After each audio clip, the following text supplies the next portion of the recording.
Sarah Reeder from the World Development Organization, World Development Movement, in fact, even, to talk about the international dimension of our movement. Thank you. Can I give you that? Of course. All right. I'll be the beautiful assistant. Thank you. Hi everyone, can everyone hear me? All right, Yeah. yes, brilliant.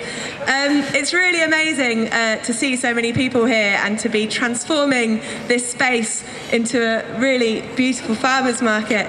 And I am here to just share with you the story of another very inspiring social movement in Brazil, the Landless Workers Movement, or the MST, which I'm sure many people here will have heard from and been inspired by.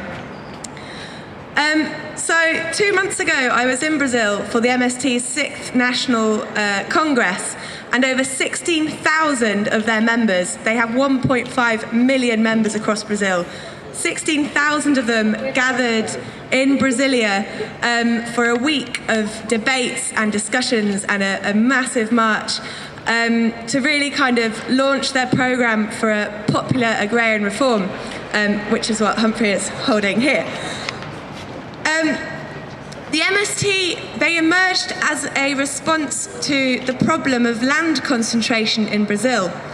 Brazil is a country where 3% of the population own over 2/3 of the fertile land, and over half of it lies unused.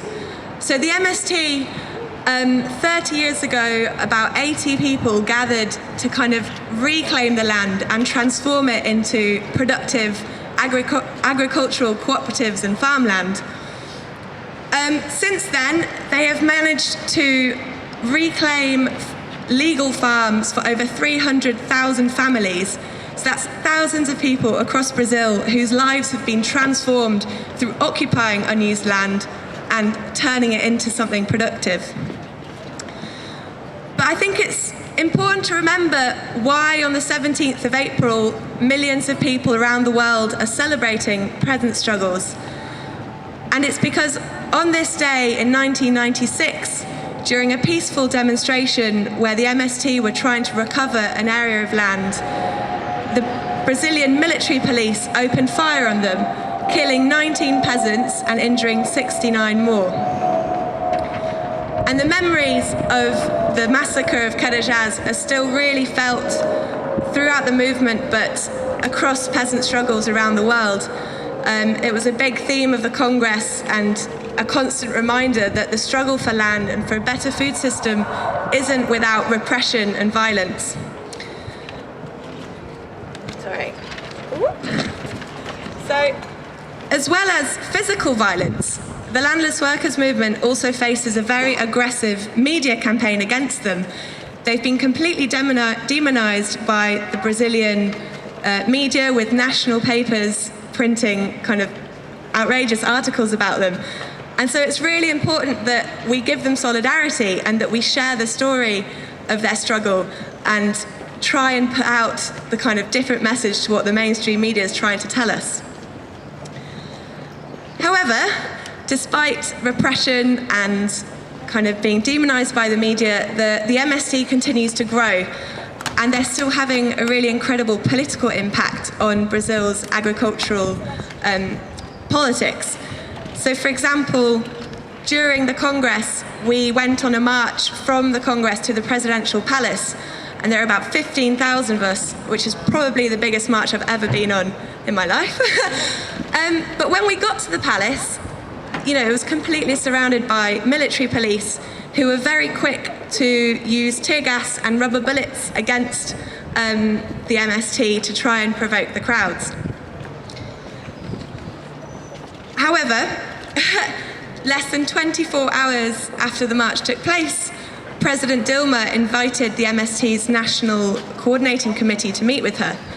They had been trying for 3 years to arrange a meeting with the president, always been refused, and suddenly, after 15,000 people demonstrated on the streets of Brazil, they were in her office, which I think really demonstrates the power of civil society and the need to kind of keep organising and putting pressure on government institutions that are preventing agrarian reform.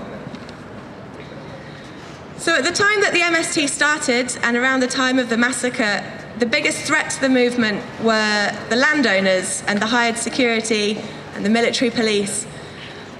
But in the last 10 years, the nature of the struggle for land has changed.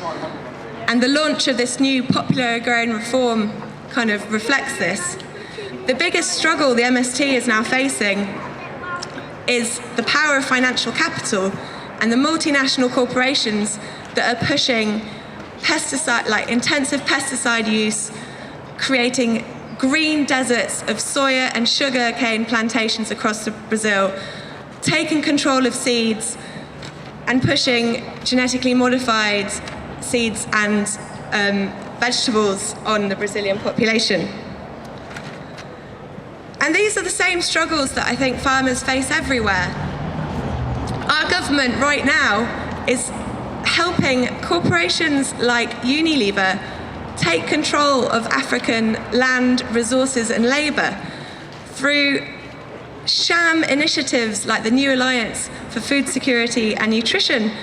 Africa is being opened up to land grabs and GM and pesticides and all the things that we've listed that are really damaging to people and the environment. And so I think it's really important to remember that when we're building our own sustainable food projects in the UK, to kind of remember the global context, be in solidarity with movements like the MST, but also fight the government and financial and corporate institutions that are really preventing us from a food system that's healthy and benefits everyone. Thank you.